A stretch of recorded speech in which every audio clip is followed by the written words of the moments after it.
আজকের এই মাহফিলে আমাদের মাঝে উপস্থিত আছেন সম্মানিত আলেমগণ।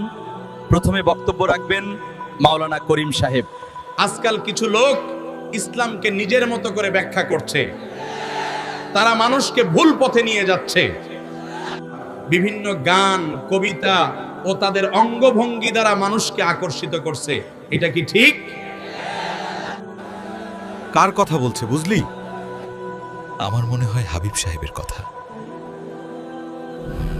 কিছু লোক আবার নিজেদের বড় আলেম মনে করে, অন্যদের ভুল ধরে বেড়ায় কিন্তু নিজের ভুল দেখে না।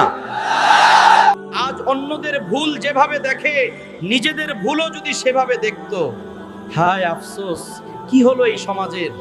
এটা কি ওয়াজ না ঝগড়া? আমরা তো এসেছিলাম কিছু শিখতে, এখানে তো শুধু একে অপরের দোষ।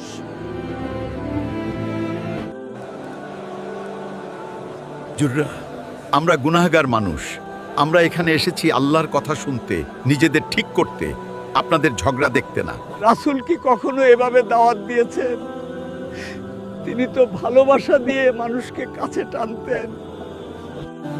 ভাই, আমরা হয়তো ভুল পথে চলে যাচ্ছিলাম। আমাদের কাজ ছিল মানুষকে এক করা, বিভক্ত করা না।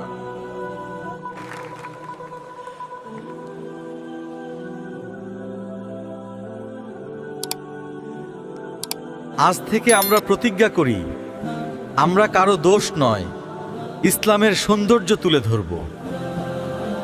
কারণ দাওয়াত মানে ভালোবাসা, ঐক্য আর হিকমা।